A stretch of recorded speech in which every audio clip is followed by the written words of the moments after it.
Yes, Prop 218 was labeled the Right to Vote on Taxes initiative, and why I refer to this in lieu franchise fee as being unauthorized is because the way that it's been collected without proper justification as far as cost recapture, transferred to the general fund, not used for water purposes, and it is just a straight 10% surcharge on water.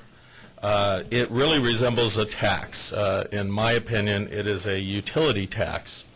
And the voters have never had an opportunity to adopt this tax or reject this tax. So since Prop 218 passed, that question has not been put to the voters and ratepayers in the city of Fullerton. That's the real problem here. Now, it was mentioned earlier in this meeting that you get opportunities to do the right thing on occasion. I think Marlena made that comment. The right thing in this case would be to completely strike down this in lieu franchise fee. Now, some people have expressed that they'd like to keep that money in water for infrastructure purposes. I have that same attitude myself. However, if it's an unauthorized illegal fee, it needs to be struck down in its entirety. Then you begin fresh and anew. If we have deferred maintenance issues in the water utility, that needs to be dealt with straight up. The question needs to be put before voters and ratepayers, and they either choose to adopt that or not. That's what Prop 218 did. Prop 218 made the voters the authority in these matters as far as increases of this sort. I note in the water fund to general fund transfer study, on page 3, it lists current franchise agreements that the city of Fullerton has. Notably, all these franchise agreements are with external entities, private entities.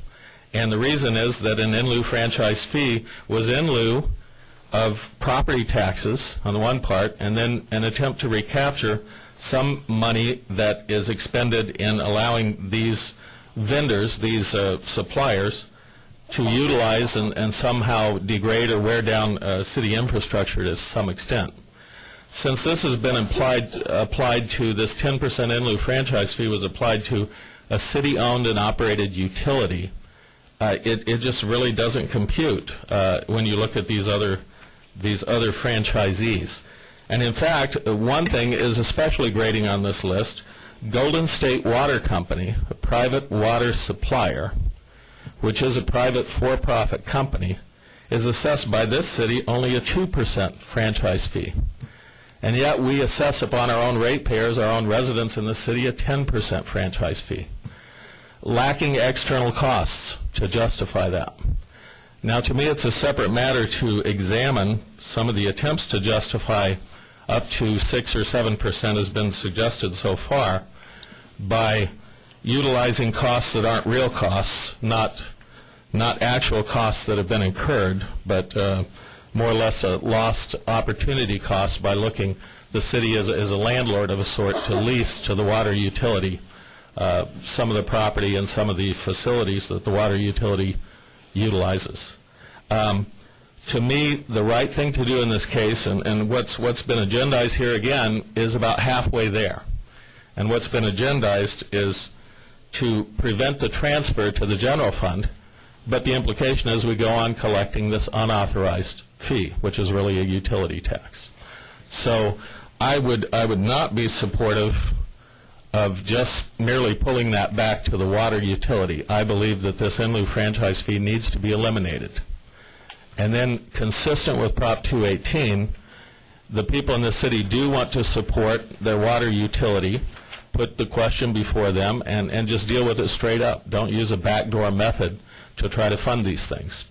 So I may be in an awkward position here of having to oppose something that I certainly support, which is preventing the transfer to the general fund. That is very inappropriate. And someone mentioned this has been going on for a number of years, which is true, and we still don't have the infrastructure to show for that. So the question of whether it's been utilized that way, I think the results are obvious. It hasn't.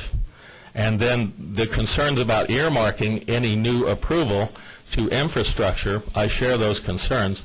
Those could only be met by fashioning some method to put before voters their ability to adopt something that might help fund infrastructure needs going forward.